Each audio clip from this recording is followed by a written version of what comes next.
আসসালামু আলাইকুম। কী অবস্থা সবার, কেমন আছেন আপনারা? আশা করি কমেন্ট করে জানাবেন। আমি আলহামদুলিল্লাহ খুবই ভালো আছি।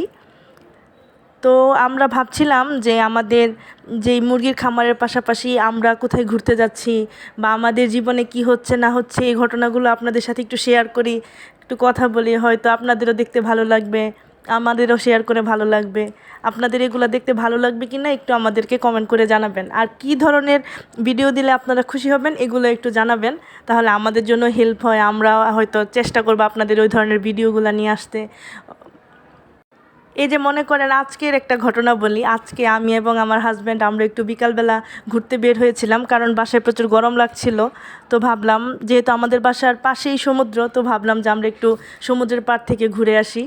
এবং ওখানে আমাদের খুব ভালো সময় কাটছিল এবং সন্ধ্যা হয়ে যাওয়ায় উনি বলছিল আমাকে বারবার যে চলো বাসায় চলে যাই, কিন্তু আমারই এত ঠান্ডা বাতাস এত ভালো লাগছিল, আমার আসলে উঠে আসতে ইচ্ছে করছিল না।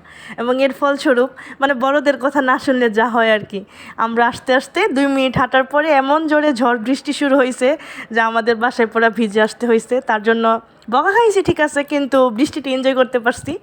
এবং আপনারা এখন যে ভিডিওটা দেখছেন এটা হচ্ছে আমাদের বাসার পাশেই একটা মেজবান প্রোগ্রামের।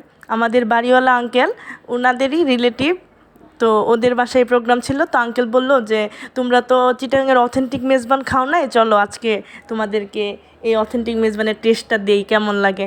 এমনিতে রেস্টুরেন্টে খাওয়া হয়েছে, কিন্তু একদম মেজবান স্টাইলের যেই মানে মেজবানটা চিটাগাংরা নর্মালি করে ওইটা তো আসলে খাওয়া হয় নাই। তো আমি এবং আমার হাজব্যান্ড আমরা দুইজনে গেলাম এবং খাইলাম। ওখানে ছিল গরুর মাংস ছিল, তারপর পায়া ছিল, সাদা ভাত, আর আর কি যেন একটা লাউ দিয়ে তারপরে বুটের ডাল দিয়ে কিছু একটা রান্না করছিল, আমি আসলে এটা বুঝি নাই, কিন্তু টেস্ট আলহামদুলিল্লাহ খুবই খুবই খুবই ভালো ছিল। আপনাদের সাথে আরেকদিন আরেকটা গল্প নিয়ে আসবো। আল্লাহ হাফেজ।